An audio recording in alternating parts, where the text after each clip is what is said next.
It's recommended to calibrate the printer whenever you're changing your media type. For most media types, auto-calibration is adequate. Please look in the comments section for a link to the auto-calibration video. In order to place the image in the correct position on the media, you must first identify the features in the media you'd like the printer to detect.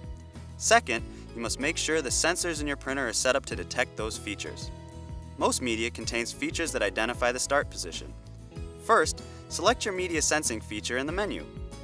If your media has a gap, also referred to as a web, or has holes or notches, select Gap Notch in the menu. If your media has a black mark on the underside of the media, select Mark in the menu. If your media is a continuous roll with no start position features, select Continuous in the menu.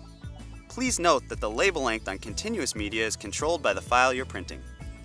Second, set the sensor type in the menu.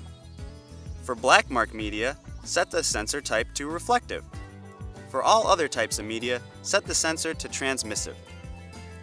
Now, load the media and ribbon. Make sure the media and ribbon are fully inserted. If you have any media handling operations, such as a peel, liner take-up, cutter, or rewind, please calibrate in those print modes. If you're using media with a gap, also referred to as a web, or hole, or notch, you'll want to make sure your sensor is in the optimal position to identify that feature. Move the sensor to a location where the light passes through the notch or hole. Try to avoid locating the sensor under the hole or notch radius. If your media is not a simple rectangle, such as a circular shape, locate the sensor over the leading part of the label. If you're using media with print on the underside, try to locate the sensor away from that print so the sensor does not get a false reading. After you have the sensor properly located, select Media Ribbon Calibration in the menu. Press the right select button under the display to start. Be careful not to press the button more than once. If your media has a gap, also referred to as a web, remove labels and rewind the roll to ensure only liner is under the media sensors. If your media has holes or notches, or is a continuous roll with no start position features, remove the media entirely.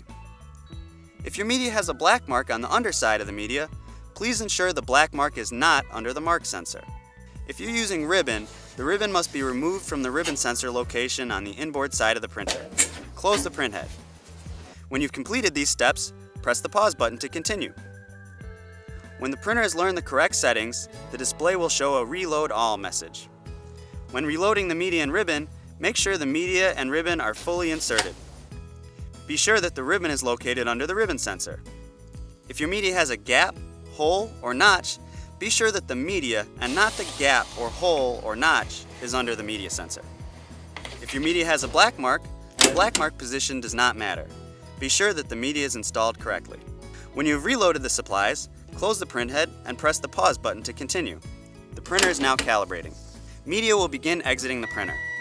The amount of media can be reduced by lowering the maximum label length setting in the menu. However, it is important that the maximum label length setting is larger than the label length you're printing.